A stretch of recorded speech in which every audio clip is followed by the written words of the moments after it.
Hello and welcome to episode 1 of the Grow Your SME in 123, sponsored by Wilkes Growth Partners. Today I'm here with Dr Pretty Basra and we're discussing all things business. We're going to try and find some learnings for entrepreneurs, business leaders and owners such as yourselves that you can take away in bite-sized chunks on the way to work. Let's see how we get on. So here we go. Here we go. Hello. Hello. How are you doing? I'm good, thank you. Excellent. So thank you for joining us today here on the Grow Your SME in 123 podcast. Thank you. It's a privilege to be talking to you, and Thank you for having me. especially with it being episode 1 as well. You've got the hot seat in our first ever episode. So tell me, first of all, there's a few things we want to cover today, including your personal brand, the optician's practice, and then also some things that you're doing as well that are slightly offset to that, but also part of the overall brand. Tell me a little bit about yourself as a business owner, leader, entrepreneur. How did it come about, and a little bit about your background? Okay. It was an accident in terms of becoming a business owner. I'd finished my PhD at Bradford. I was looking for a local position near to home, closer to home. Yeah. So I live in Doncaster, and I saw an advert in Optometry Today, and it was just for a local position down the road. And I thought, great, that's great. So I just applied for it, and I got a phone call for an interview, and I sort of went in for my interview. And it was really bizarre. I've never been to an optician's practice like it. Like, it was just stunning. And I was just like, wow, this is a bit, fancy. And then I sat down with the owner, who was very, very flamboyant. So I could describe very flamboyant. Yeah. And he was very proud of where he was. He was like, look at this up. This is amazing practice and things. Yeah. And we were talking, and then he sort of said, the real reason that I've asked you to come in for the interview is because I actually want to sell the business. This was probably about 45 minutes into talking to him. And I was like, not the welcome you were expecting. No, exactly. No. Yeah. So I was just hello, like, yeah. Welcome to your first day. Yeah. So I was like, what do you mean? And he said, like, the reason I've asked you to come in, I've read your CV, and I thought you were going to be perfect anyway, and now I've met you. And he was like, you're very charismatic, whatever, and I would like to offer you the opportunity to buy the practice. So he didn't know, but I was pregnant at the time, but I didn't tell him. Yeah. I just thought, like, I was thinking long term. Now, once I've had the baby, then I can still work there as a locum. And I was living with my in-laws. I had I'd had savings, but I wasn't saving for anything. Like, yeah. I didn't have like, I want to get my own house, or I want to do whatever. So I didn't have any savings. Yeah.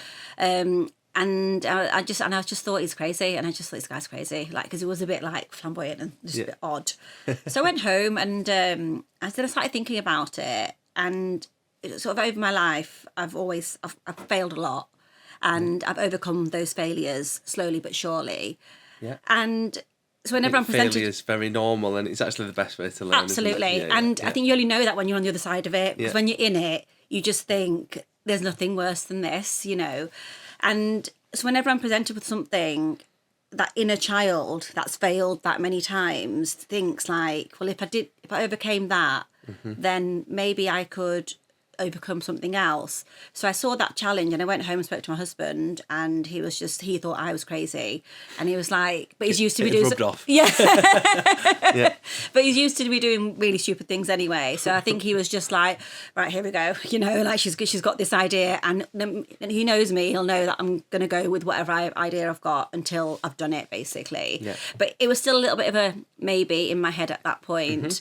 So we went back, and then this went on for a couple of weeks, months, and then we just spoke to each other, and we're like, you know what, this maybe could be something that could change our lives, because that's how it was sold to us. Yeah. And the gentleman that owned the practice was saying, you could have this life. Like, I live in this house, I drive this car. And we were young and naive. He did the full sales pitch. He did the full sales pitch. Yeah. Like, it's what I'd expect from you. Alternative clothes. Yeah. Brilliant. He sold the dream. And he sold the dream. And when you're young, naive, whatever, and you're like, you see that sort of that sparkle, like, or something sort of shiny, and it's that shiny object syndrome kind of thing. Yeah. And we were thinking, maybe we could do it. I thought, I'm an optician. That's what I need to do. Like, I've got the skills. And then little did I know, that's not enough in business. And then it all went up it was just a shit show basically. Right. After we sort of purchased, it was secured against my parents' house. It was Oh my goodness. It's a 6-figure business. We sort of secured loans against my parents' house. It all went to pot. Sort of 3 years in. I was pregnant. I'd had my first child by that point, and I was pregnant with my second child in 2017. And these are not minor challenges. Children, are already difficult enough, let alone with a struggling business layered on top. Struggling business, and it's just me. I'm the only optician. My husband's not an optician, so it was all on me. So not only was my business failing, my parents are going to lose their house, because everything was secured against their house. And I thought, they've trusted me. Because they've always encouraged me to be whatever I want to be, and supported me, and I just thought my parents are going to be homeless because of me, so that sort of was a turbulent journey into business, where I realised that being a clinician doesn't mean that you're a business person, because as you'll know, there's some very distinct differences in terms of business and being a clinician, working with people, staff, accounts, marketing, all of those things. Like, and other people don't have that baggage, do they? They don't have that weight on their shoulders. No. They have. I might lose my job if I don't try hard. I might exactly, or if I don't turn up or whatever. But you had this mortgage of people that you care vastly about. Exactly. On your shoulders. And then I'd also moved out. I bought a house within that same period. So then I was like, I've got a mortgage to pay for as well now. I've got 2 children as well. It was hard. It was really, really hard. Okay, so that was for a few years. Was there a turning point then that came? Thank God, eventually there was, So sort of 2017, that's when we both realised that we need to find out how to run a business, because we can't, like, that goodwill has lasted probably 18 months and then it's gone. Because once because the owner didn't tell anybody that he was leaving, the first time they'd find out was when they'd come and sit in my chair and they'd be like, who are you? And so they wouldn't want to buy, because the previous owner was an elderly white gentleman and older, and I was young, female, Asian, so there was a lot of racism as well at that time. There was no like onboarding process. Almost. Nothing. It just knee-jerk. It was literally, he said he didn't want to tell anybody he was leaving, and I knew, because I've worked in businesses, so I know what's normal, and I was like thinking, this isn't normal, because they're going to come in, you've not done a handover, you've not had a handover. And we're used to those in optics, exactly, right? Three-way handover. Three-way, exactly, four-way, exactly, all those handovers. And I thought, you've not done a handover, and you've had this practice for 40 years. Some of these people have been coming to you for 40 years, and to not have the decency and respect to say to them, like, do you know what, guys, I'm leaving, and knowing that it's going to basically fall on me. And then his come back to that was, well, if it goes wrong, here's the valuation from Myers LaRoche, just to sell it to them. And I was like, right, okay, because it's that easy to do.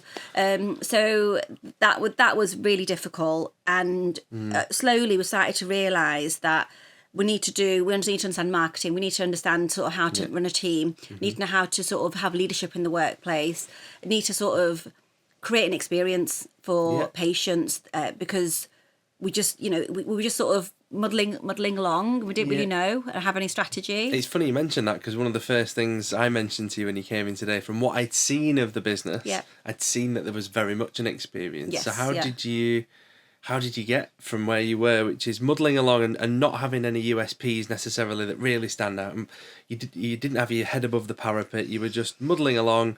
Customers had lost a bit of trust. How did you take that next step? So it took some time, but I knew what I wanted it to feel like. But I knew, because of the change that had already happened and I'd lost half of my patient base, I can't change it to what I want it to be. I need to create that environment slowly. I need to attract those people to me. My ideal clients need to be attracted to me. But they're only going to be attracted to me if they see me as somebody attractive, in terms of, I don't mean physically attractive, as in they trust me, they feel that I've got some authority, and they feel that I'm a good clinician. So that's what we worked on. My husband and I worked on me as a brand, and sort of my clinical skills. I just think what I do is normal, and that everybody does that. And being married to my husband, he'll sort of say, there's no optician that does what you do. There's no optician that has your drive, ambition, your clinical skill set, whatever. That's very hard for me to hear because I've never been told that, like, for, for at school and in academia. So he was like, we need to sell you. And that's obviously what you do in business. You sell. You do. And there's something magical about it. I've looked at your website, personal brand, business website, and I've seen things on there which stand out, and they do put your head above the parapet a little bit, and I wanted to talk to you about them, but in the best way. And it was like, I think one of the sentences was, why is Dr Pretty Basra the best? Yeah.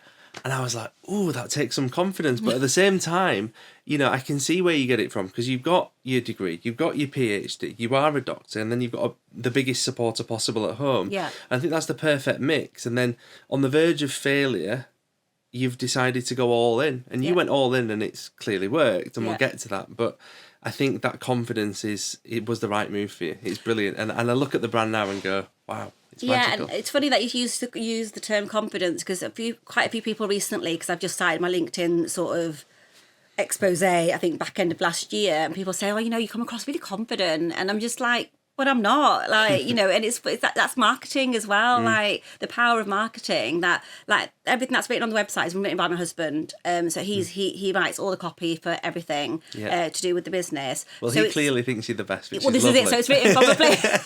At least somebody does. But so it's written. So when he asked me to check it, I couldn't read it, because I said, like, I can't read that about that. Because I'm not that kind of person. And he was like, we need to put this out there, because even though you don't feel this, you don't want to be seen as this. This is what people will want to come to you for. So it was a massive power shift for me to think, okay, put it out there, because I've always hidden behind Edwards and Walker. I've never been me. I've always been, I'm the optician that works at Edwards and Walker. I've never told any of my patients that I own it. Even the staff know not to say I own it. Right. So because I think a bit of PTSD from when I first took over. I never said I owned it then, but I just think don't treat me differently because I'm the owner. Just treat me as I am, because I am who I am, regardless of whether I own the place or whether I clean the toilets in there. I'm me, Yeah. So, yeah. So you've put the horse back before the cart now, and the brand is what it is. Yeah, so like I said, I've hidden behind the brand, and then last year everything changed in terms of my viewpoint, and I just thought, and you were saying how have I crafted that experience. So it's took years of knowing and idea, like going to different places, taking an inspiration from different things, and wanting to know how what makes me feel good when I go somewhere. And I always refer to Chanel when I think of this, because when you go to Chanel, like, you're treated like royalty. They know your name, they'll sit you down, and everything's personalised. Everything, you are the only person that they are interested in talking to.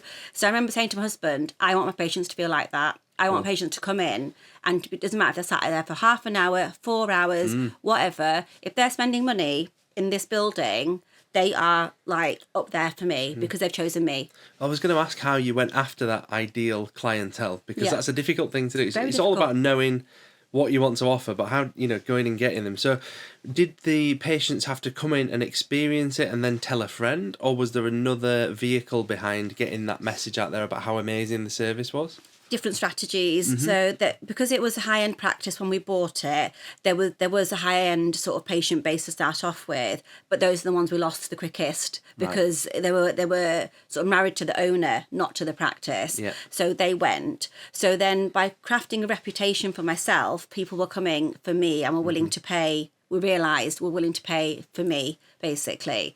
And then over time, we sort of, word of mouth referrals, you can't beat them, because people are saying this was great, But then on the back of that, we have sort of like the website marketing strategy to sort of target the ICP, and also the word of mouth strategy. But then people, and then like sort of in magazines would put like print edits out on how the practice looks. But it all sort of came all together January last year, so it took 9 years to get to where it is. And I always knew I wanted it refitting, but again, it was one of those nervous things. If I do a big change, am I going to lose people again? But then my business grew by 20% last year after the refit. So like, you know. There is that, isn't there? You know, it sounds really obvious, but if you are in a premium feeling environment, getting a premium service, you know, to spend that extra £100, and £100 is, you know, for those of us that are fortunate enough to be in the position where we can just spend the extra £100, because not everybody can. But sometimes you're like, do you know what, you've looked after me so well, and these are, you know, Dior or Chanel or whatever, and I'm gonna go for it. I'm gonna go for it. I can't not, because I've been looked after so well. It's so pretty here, and I've been looked after fantastic. So I think the visuals are one part of it, but I don't like people to fix on the visual. Like, I know when they walk in, they're like, wow, but then it all has to match. For me, it has to match, because I could have a stunning practice, and if people are treated like crap, they're not going to come back. So that's took time to create that perfect sort of power team. Every person that I've got on my team, touchwood at the moment, we all have the same values, we have the same ethics, and we all value the patient, because we ultimately know they pay our wages, you know. And I feel like I'm quite good at judging people usually. So when I'm interviewing, I can normally gauge, like, it is my kind of person, you know. But at the same time, I don't recruit somebody that's exactly like me, because that clashes as well. So I see different traits and different sort of people when I'm interviewing, and I just think, you're going to be good for that, you're going to be good for that, you know. And touch wood, the team gel. Like, one of my employees has been with me for 10 years, the other one's been with me for 7 years, you know, so on and so forth. So that's a testament to a good business as well. I worked for a business, however fleetingly, I won't say too much, but very recently, and you know, a lot of the chaps there had been there since they were 16, 18, 20, and they were still there in their 30s and 40s, and that to me said that the owner, a brilliant guy, he obviously valued the team. It was great. You know, at the end of the shift, he was saying, Bobby, get in the back, we'll have a beer. It was just little touches. It's a little things. It's a little thing, And like you say, in terms of creating that experience, it's making them feel valued, and all the girls, it is a female only team at the moment, but all the girls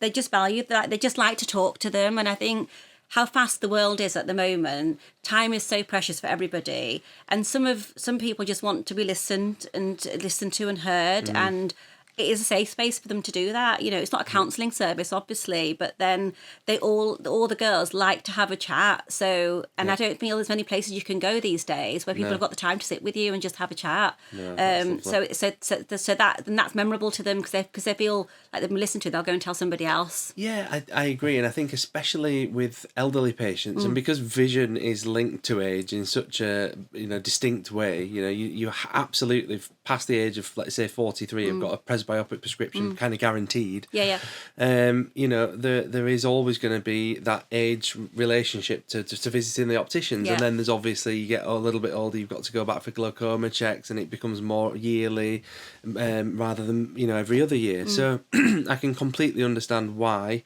especially if they're maybe a little bit more lonely or don't get out as much, taking that time to really sit with them would be a massive plus for them. And they become your family, you know, over the years, because like 10 years is a long time for someone to come to you. Like, you know, I've seen kids grow up in that time. You know, they come as 3 years, are now 13. I've seen sort of people pass away, unfortunately. I've seen people get married. It's beautiful, you know, to have that relationship. The branch is actually that beautiful. They could get married at your site nowadays.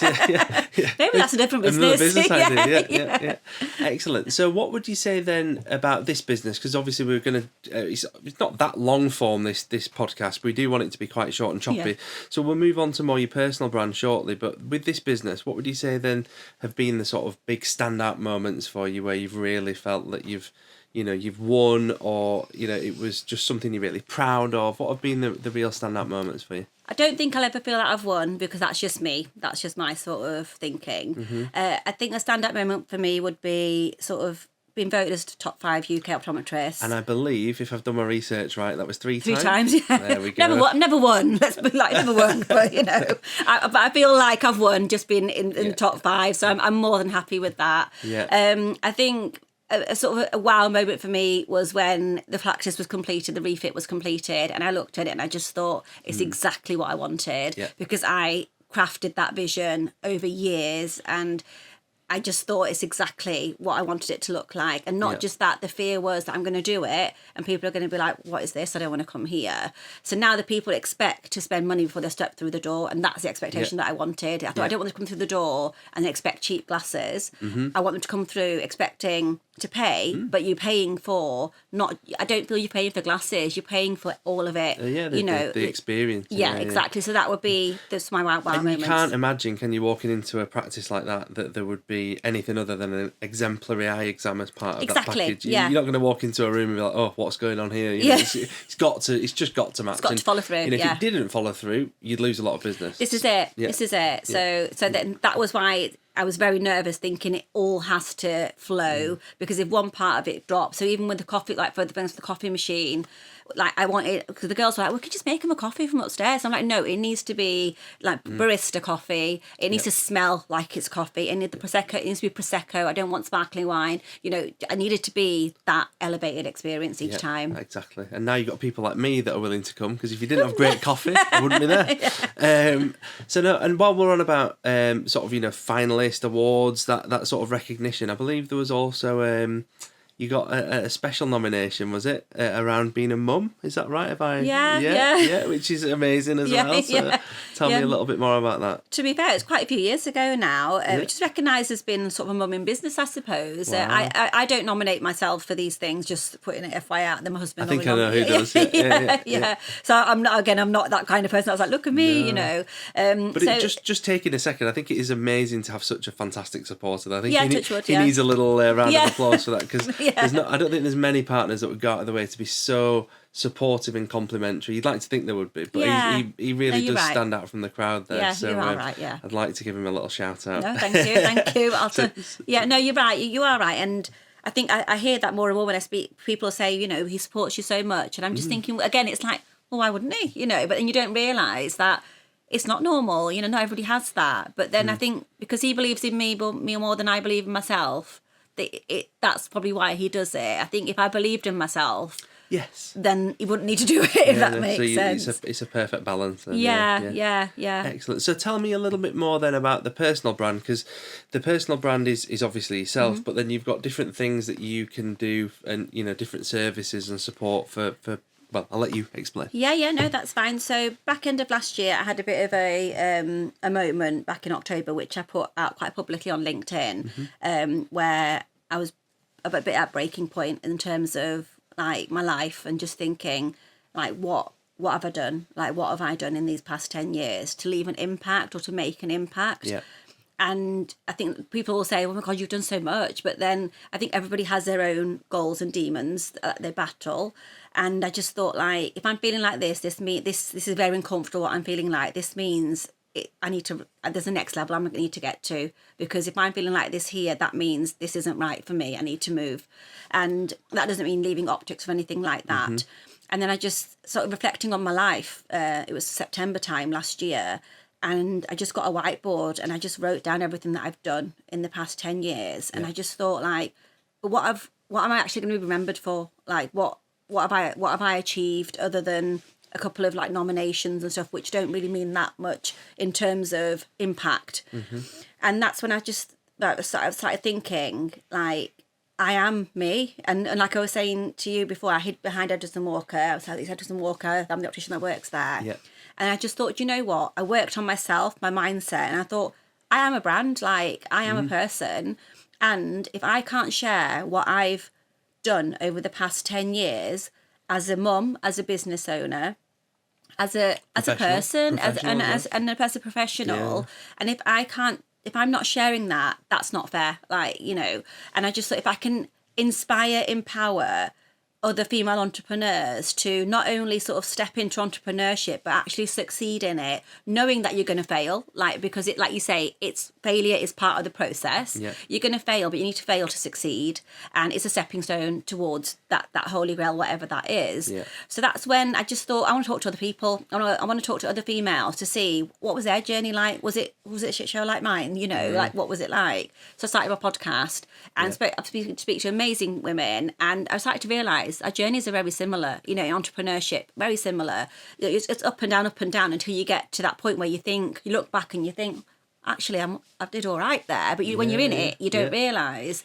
So I did my podcast, and then after whilst I was doing my podcast, I just thought, well, if I had somebody like me 10 years ago, when I accidentally bought an optician's practice, would I have made the mistakes that I made? Would I have lost that? Would I have caused myself, my family, all that stress? Would I have be in a better financial position at that 5-6 year period? And then I just thought, well, no one's teaching anybody how to do this, like, you know, and where are the female optician owners? Where are they? Like, do they not do it because they think it's a male industry? And even the males that are doing it, are they all successful? Like, where's the optical mentor? Where's the optical coach? You know, and then that took some digging for me to sort of realise that I'm the optical mentor, I'm the optical coach, and I know I love nothing more than talking to people and understanding sort of what the business is and how to make it better. I think if you can go from what I've gone from, where I'm literally my parents are going to have to like be homeless, to like the practice where it is now. I can share those strategies with people and build, you know, and then knowing that I've helped, for example, if it was your business grow, and you can now buy a bigger house for your children, or you can go on those first class flights to, you know, to Dubai. That for me, like, I just think I just get so much sort of joy thinking I've helped them get that life, you know. So that's sort of when the brand, that's when I became the brand, when I probably realised my self-worth in a way. I love how you've honed in on optics as well, and giving yourself that real sort of bespoke space, you know, and it's what you know obviously best, and obviously along with all the other assets that you have, but you know, optics is your baby, isn't it? I love that, and I totally get what you mean about helping others. I was one of the reasons why I set up Wilkes Growth Partners is because businesses don't often know where to turn to grow. You know, there's often an ego and pride involved in business where you definitely can't ask your the other businesses, the competition, how do I grow? Because they're not going to tell you, they don't want to help you. And then you can't necessarily say to other people in business, well, how did you overcome, unless they're your friends, and you know, but then how much experience do your close friends really have of growing a business to the size that I want to grow a business to? So, you know, I wanted to set up this experience so that we could have 100, 200 guests, however many guests that may be, and within the journey to work, in that 25 to 30 minute journey to work, they can actually have somebody that's run a business, an entrepreneur, somebody that leads a business, a director, whatever, and they can talk about their learnings, what, you know, and we're going to come on to some of those quick win sort of tips shortly about how would you grow an SME, what would your 3 tips be, and we can sort of help them. But as I say, I love that you've honed in on optics.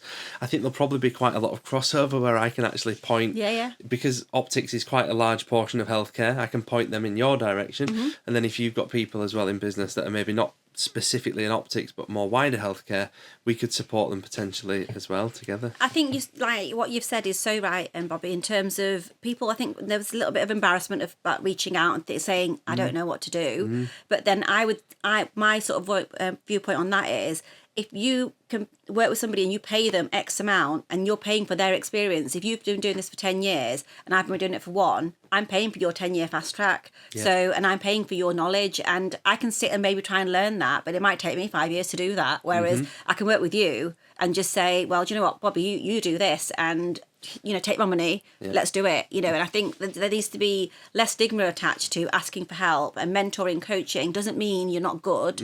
It doesn't mean that, you know, you need help. It just means that you want to fast track your success. And that's exactly right. I mean, in fact, the first blog I think that we've written for the website is how to overcome the ego problem when it comes to somebody in a senior leadership position. Let's say they're in a hospital group, a major household name hospital group, private hospital group.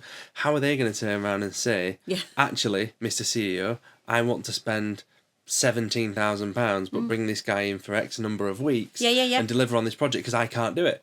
Or I need help doing it. And, you know, it's having to try and break that down, because actually what's more important, the ego or getting the result you need? Yeah, because you could spend that 17k, but that could generate maybe 250k or £250,000. So was that 17k worth spending? You know, exactly. If you're 10x in or 50x in your investment, it's absolutely worth it. And also, you know, I think part of doing the consultancy role well, which is what we both do in a roundabout way, is that it's not all about just I'm going to keep all my secrets, keep coming back for more.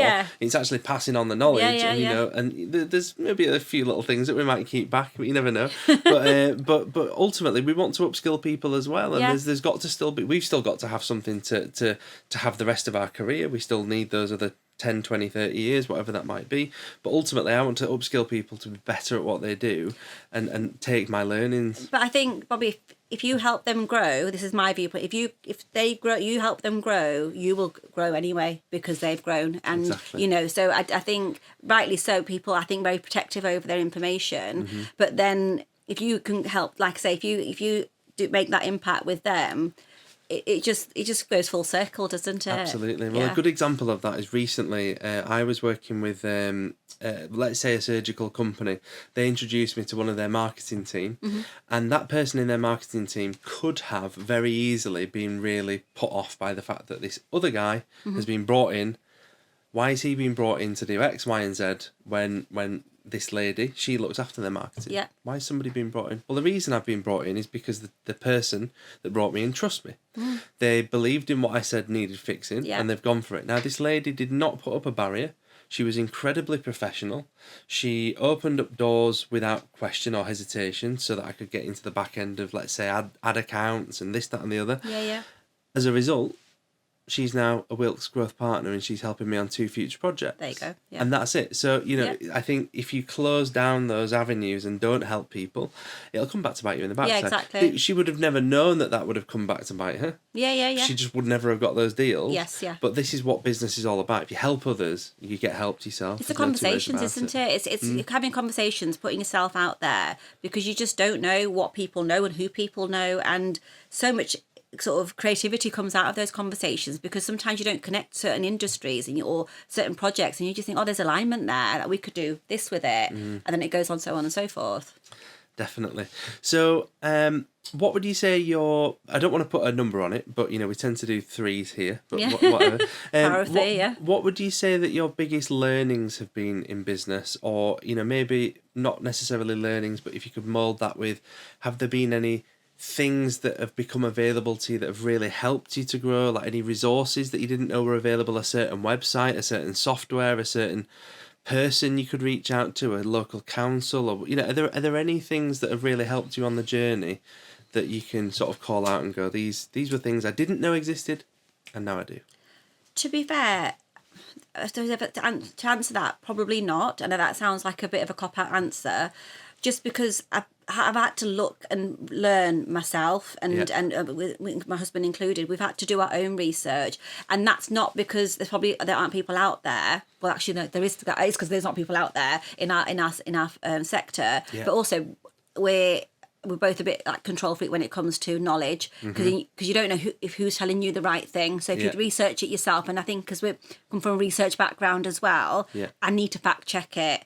So what tools have you used to be able to fact check? Have you used certain search engines or AI? Oh yeah. So AI wasn't there back then. There was no AI 10 years ago. Yeah. So it would just be sort of looking at just looking at sort of different sectors in terms of what they do for their marketing, what works, going to networking things, networking events like exhibitions, like optical exhibitions, and sort of speaking to people there. People are very close. They don't want to share stuff with you, but then a couple of those conversations were a little bit of light bulb conversations, but there's little things that you can do in your practice to help.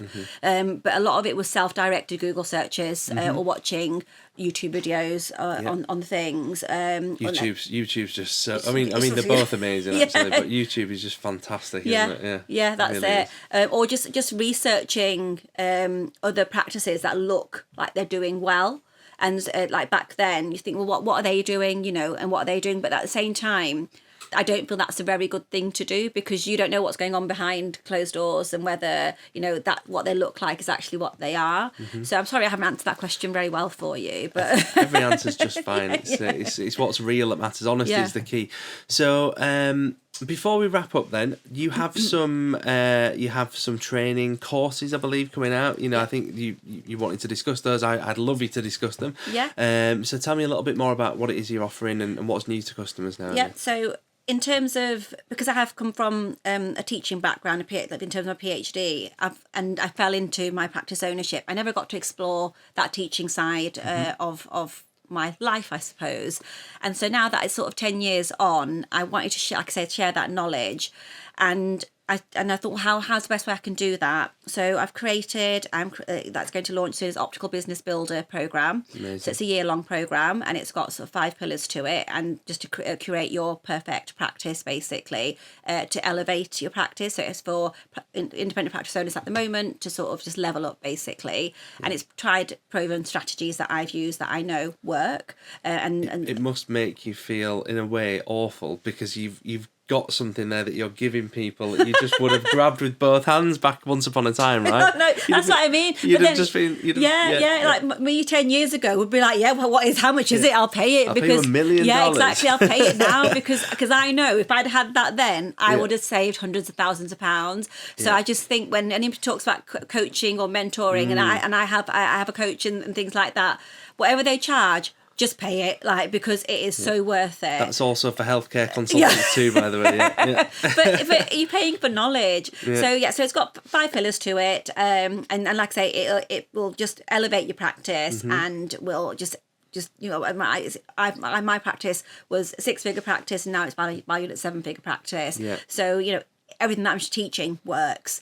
And then I've also got a separate corporate package, which is on mindset. Because, again, me, back then, if I had the right mindset, the right money mindset, the right growth mindset, resilience tactics, goal setting. I mean, I've always been a goal setter, but goal setting with strategy. That would have really sort of helped me cope, especially with those failures and setbacks, a bit better. So that's for my sort of corporate clients that I offer that as a 12-week training. Yeah. So those are my sort of 2 at the moment. But my Optical Business Builder, which will be an academy, is the one that's my baby. I'm happy to sort of share everything that I've learned in the 10 years of business in optics, and to help save people 10 years, basically. Brilliant. And how do people find that then? Where would they find that? So online? there'll be there's a link on the website, and you can sign up to a waiting list for that, to be first sort of to know about that. That's brilliant. So we'll put some links in so that we can help get you some people to have a look at what you've got to offer. So we summarise with 3 overarching things that you think could be helpful to people starting in business, how to grow your small and medium enterprise SME in 1, 2, 3. For me, I wanted to just take the lead on it just to give you an idea of the flavour of it. Mine are very, very overarching and maybe not specific enough, so feel free to be more specific. I think I would say that from the 7 habits of highly effective people, habits 1 and 7 are massive. Be proactive and always sharpen the saw. There will be something, I didn't know enough about certain types of mergers and acquisitions before I came into this, but I wanted it to be part of my service, and I know that I've got somebody within the Growth Partners business that can do it himself, but I wanted to know more, so I went and sharpened that saw, and I'm glad I did, because now I can talk about those different types of setups. So sharpening the saw is a big one for me. Being proactive is massive, but the thing that allows me to be proactive is putting health and well-being first. I can't be anything unless I'm operating at 100%. And that means, reasonable nutrition. Exercise is key. Taking supplements, vitamins, and looking after making sure your body's getting everything that it needs. And that allows me to be up early in the morning, get ahead of the day, do 3 hours before anyone wakes up. I sometimes have to have a granny nap because I've been up that early. But that doesn't matter. If that's what being fully functional looks like to me, that's what's enabling my business to just go, shoot for the stars. So that's kind of my 3 tips. Would you have any kind of tips like that to business owners? I think first of all, I would say sort of instead of perfection, prioritize progress. And I think a lot of the time people wait for something to be perfect in business. Might be the business idea, might be some business strategy. And I think if you're waiting for perfection, you could be waiting for forever. Whatever your idea is, progress it, because once you progress it, you'll learn whether it works or not. And then on the back of that is, once you've done that, fail fast. You're going to fail. Let's be honest. It's part of it. So when you fail, don't see it as a failure. Turn it around, to see it as, what have I learned from this? It wasn't a failure. It was a learning point. What's the learning? Because if you accept that you're going to fail and you're going to fail fast, you're going to grow quicker. And then the last thing I would probably say is consistency. I think you have to be consistent in every aspect of your life, like you've said, health, well-being, business, personal life, children, but it's holistic, it all comes together. So being consistent in business is such a powerful thing to do, but not many do it. And I think sometimes you can just take your foot off the pedal and just think, oh, everything looks okay, it's going all right, and then everything just falls down, and you realise because you weren't being consistent. And what consistency looks like varies in each business, but find your consistent, so those are my top 3 things. That's fantastic. I absolutely agree with all 3. I think number 3 probably is the one that I feel the most and hear the most. If I was to look back at the last, I don't know, since the start of the year when the business idea really came to fruition, and since I left the job in healthcare, if I was to look back at the lists that I've created, 5 minimum, usually 10 to 25 things that I wanted to do each day. Yeah. Some of them would just be like, book a call with this bank. Some of them would be register the business on company's house. It'd be do this, do that, do the other. They're not necessarily long tail things, but if I was to show you that list now and say, can we get those done? You'd say, well, you might not. You'd probably look at it and go, that looks insurmountable. Yeah. But it's not. It's not. Because I broke it down. It was just exactly. every day I did 1/100th of it. Yeah. And therefore that consistency is key. It is, absolutely. So lovely. It's been an absolute pleasure talking to you. Thank you for having me. Thank you for coming. Thank you. I'd love to, come and see the practice. I'd love Absolutely. to help you in a podcast if I can in the future. Yep.